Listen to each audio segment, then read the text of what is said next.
even the HR people, they have seen the appraisal system. Appraisal is a person appraising another person. It has got a lot of element of subjectivity in spite of the best objective type of appraisal management systems that are developed. At the end, what will happen? The departmental head gives, yeah, I will not be able to bear him after that. Okay, you give him this kind of marks. So the distinction in the appraisal process will become very, very tight. In spite of that, it would be difficult. So that's why the focus should be on discussing the work so that it improves. Thereby, every member in the organization is happy. And every member in the organization would have an opportunity to advance. And the organization grows to multiple units. Both vertical, horizontal growth takes place. Then aspirations, particularly the people aspirations, are taken care. So that's how you could focus on improving the work and make the people satisfied. Then comes the word, a definition given in the description, manage in the performance management. The dictionary word says overall control or in charge to deal with something or handle the something is managing, including people handling. But this model says this is not the definition the model adopted. What is the definition it adopted? It says accept stewardship of a resource. Person jaisa hai waisa unko pehle accept karo. Some people may not have some capabilities. It could be physical, it could be mental, it could be grasping, it could be any kind of resource constraints. Accept them as it is. Then develop. And as an organization, optimize the conditions that affects the success of that individual or of the groups, so that is what is managed in people CMM, the performance management, the way it has coined here. Then we go to, okay, so there are goals and objectives. I think better is I'll go to the model. I'll display that so it becomes easy for you, because those people who have not seen, they will get an opportunity to look at the model. How does the model look like? Then I can quickly run and then display the presentations.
Okay, is the model visible now? Ajay? Not yet. Not yet? It's only the folder. Your folder is visible. Only folder. Okay, yeah. okay. Yeah. Okay. You have to double click and open. 1 minute. First, let me stop share. Share. This is the folder.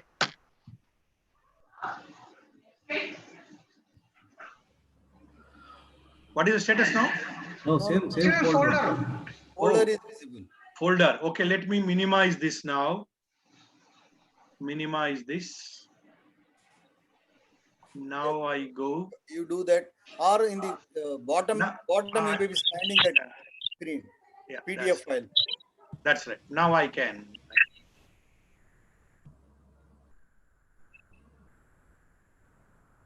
Stop share. Then share. Yes. I have the PDF file. Share screen. I think better is screen share, right? No, let me open this directly. It's better. It will open. Yeah. Is okay now? Yeah. It's okay now. Yeah. Yeah. Now, for the benefit of those who have not seen this model, yeah, the host, please mute all, please. Correct. But don't mute me, huh? Otherwise they will not be able to listen. Right. Good host. He has muted all participants. Great. Right. Now, this is the model. That's where Mohan has said this is a 2.0 version. People Capability Maturity Model. This is a registered trademark of Carnegie Mellon University, a software engineering institute. So the People CMM model.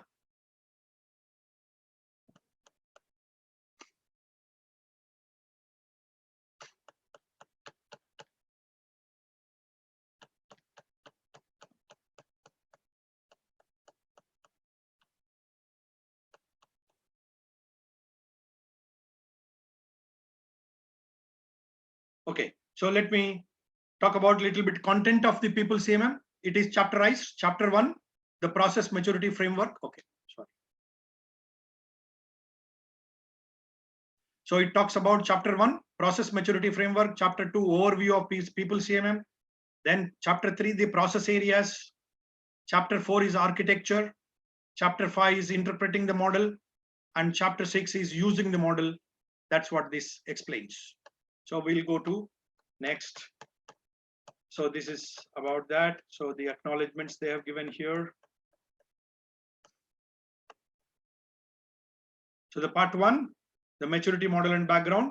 So you could see the process maturity framework overview that I've already discussed with you in terms of the slides presentations which I've done. You could see some of the pictures are straight taken from here.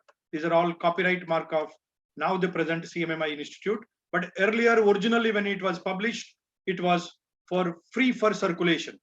But now I think they are asking for $100 if I am right. So this is the model. So you have we have put it in a little different way. This is the file maturity levels. So that's how. So let me quickly go through that so that you can have a glance of this model. How does this model look like? So I will emphasize where I have to hold so that I can explain. So let me take one. So yeah, one process area.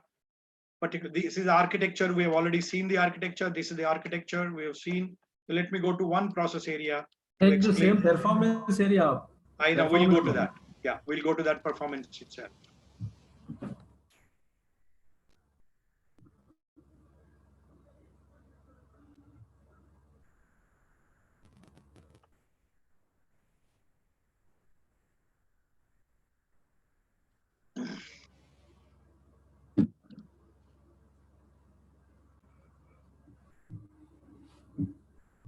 Yeah, I think this also we'll be discussing now. You know, this they have given the preparing, surveying, assessing, reporting, you know, the total assessment for process. This is what they have given in the model. We'll be also using this model only for People CMM assessment.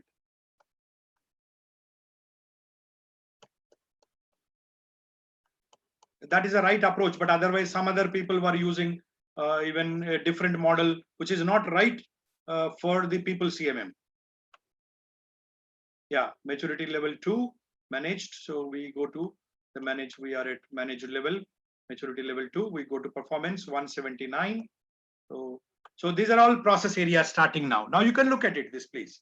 So each process area, now they are defined it level wise. This is maturity level 2, managed level. So it has got a purpose, it has got a description, and it has got the goals. It has got 5 goals, the staffing one, and there are some practices related to commitment to perform, then ability to perform. This is ability to perform related practices, and then practices performed So this is nothing but the human resources practice, HR practices or the domain practices. So the practices, the list continues. So there are 18 practices in the staffing performance area. The HR related one, there afterwards you will have the measurement.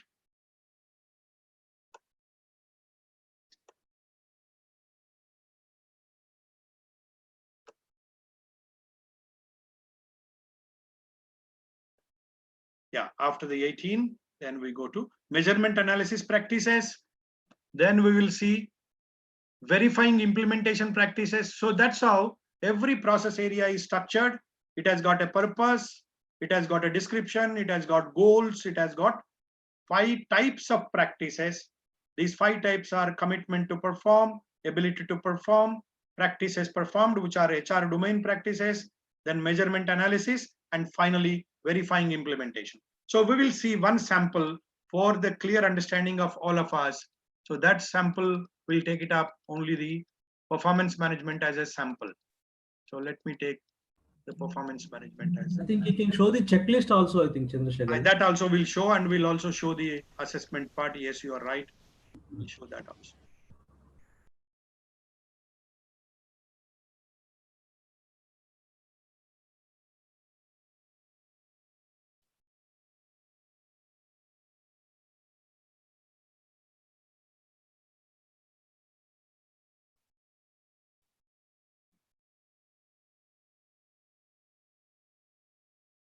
Yeah, now we are at performance management. So all of you can look at this purpose we have seen. It is primarily for establishing objectives and also to discuss the performance. So that's what the description precisely tells. And it has got 5 goals. Now look at the goals. So each unit and individual performance objectives related to this work are documented. Then performance of committed work is regularly discussed to identify the actions so that it can improve. Then if there are problems, they are managed.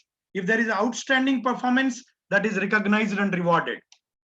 Then the last goal of every process area is institutionalized goal. That means how to institutionalize all the practices that were mentioned under the above 4 goals that are dealt here in goal 5. So we will look at now commitment to perform. So primarily it says commitment 1, the organization should have a documented policy. And commitment 2 says the organization will give a role, assign a role for performance management. That means a person is being made in charge for that. Then comes ability. Ability, you will assign the roles and the responsibilities to the unit level and individuals, and adequate resources that are needed provided. And whatever the training that is needed to the assessors, that is appraisal people who are managers conducting the appraisal, they need to be provided. Even for those assessees, they will also be trained to participate in the appraisals. So that is ability. Then comes the practices performed. Measurable performance objectives based on committed work are established for each unit. So like that, for every goal, they have defined certain practices. I will only take 2 practices for easy understanding. So there is one goal that says outstanding performance is to be recognized and rewarded. So for that, you have got a practice 13 and practice 14 talk about it. So let's look at the practice 13 and practice 14. So look at that. What does practice 13 say? So for that goal, that is goal number 4, to satisfy the goal number 4, these are the 2 practices that are to be implemented. Guidelines for recognizing and rewarding outstanding performance are developed and communicated to the people in the organization. So there should be guidelines for recognizing and rewarding outstanding performance. It should be like man of the match. You should not give it to everyone. Real recognition for outstanding performance. Then this next practice, that is practice number 14, is for recognition or rewards are made based on appropriate basis as events occur that justify special attention. The rewards are to be given which justify a special attention, not for in normal to everyone, it has to be given. So this is the job of a manager who will recommend the outstanding performance. And this is the job of the HR person for coordinating to develop the guidelines and make sure that the managers are aware so that they implement these guidelines. So everyone has got a role in the organization, both the operational people as well as the in charge. So like that, these practices, they gets completed. Then measurement. The PCMM unique contribution is, it is saying that you perform the metrics for HR. That's what HR analytics is the word that I used. So today HR analytics, but in the PCMM model, it is measurement and analysis. It is already inbuilt into that. So there are two practices in this. Then verify implementation by HR audits and HR review meetings. These are review meetings. So that's how a process area is developed. And like that, you see for all 22 processes, so this is developed in this manner. So you can go through this model. That would be easy for you to navigate and then go through that. So let me stop that. Then I'll go to another screen share. Then I would like to share with you one more important one our friend is talking about. Let me share the one of the assessment process. So you are able to see this now? Yeah. Okay, let me open for the same performance management.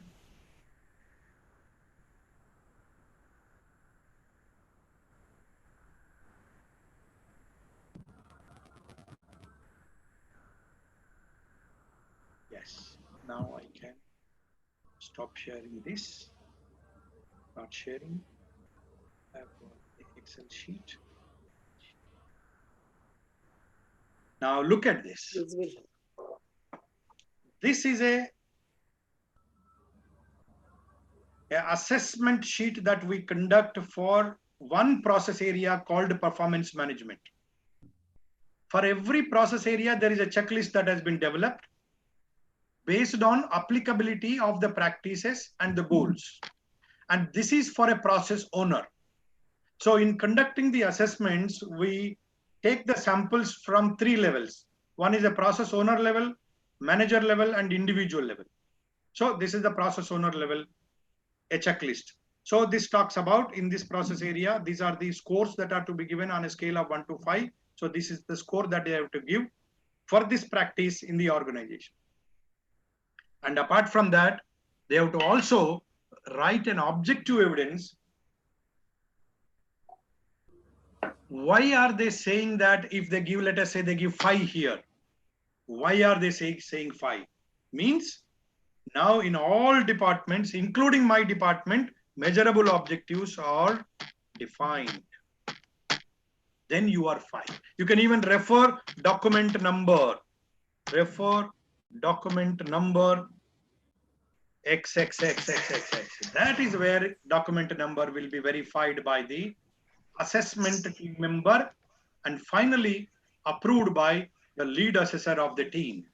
So like that, you remember that there are total 14 practices and also 10 implementation practices. So all the applicable practices are given here. And when I show you for this goal of outstanding performance is recognized and rewarded, only practice 13 is given, not practice 14. Why? Because it is only for process owner. But if I open a same checklist for a manager, I will see P13 as well as P14 also, because P14 is manager implements. So this is how the checklists that are used for the assessment. And Chandrasekhar ji, and for the once a goal is need to be satisfied, all the practices need to be satisfied, right? Need not to be. Okay. The applicable, if the goal on an average, if it is more than 3, then we considered it as in our model, it is okay. So we did not give a restriction that all practices needs to be satisfied. But the goal, the combination of the practices in the goal should be satisfied across the organization with all the samples that are collected.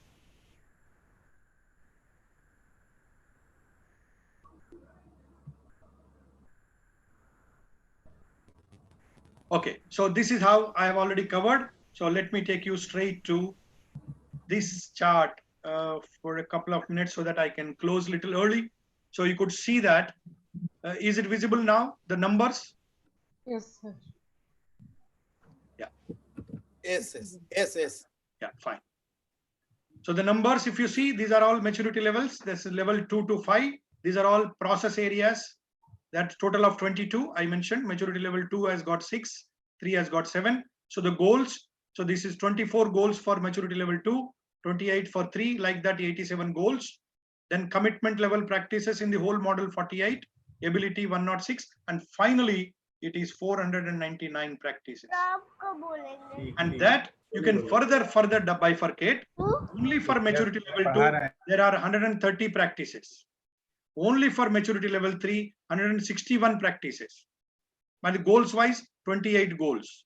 Only for maturity level 4 139 practices and 23 goals. Only for maturity 5 it is 69 practices, 12 goals. So that's how the whole model is aligned. Then we go to the assessment process, and this is the assessment that is recommended by the chief architect of this model. Bill Curtis is this model that is for a people CMM. It has to be a 4-phase appraisal process that will give the correct assessment than of any other method. He has in fact strongly discouraged other methods, and he only said use this method because that's how this model is built in than of other models. So the preparation phase, various activities, that is where training will happen. A survey will be conducted, actual assessment, the verification will happen. And finally, after the verification, a report will be prepared. And that report will talk about all the outcomes of the assessment.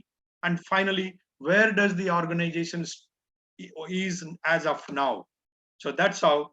So we completed this, but let me also show you one small, because that would be interesting for you. But very quickly, I know it's time. Yeah.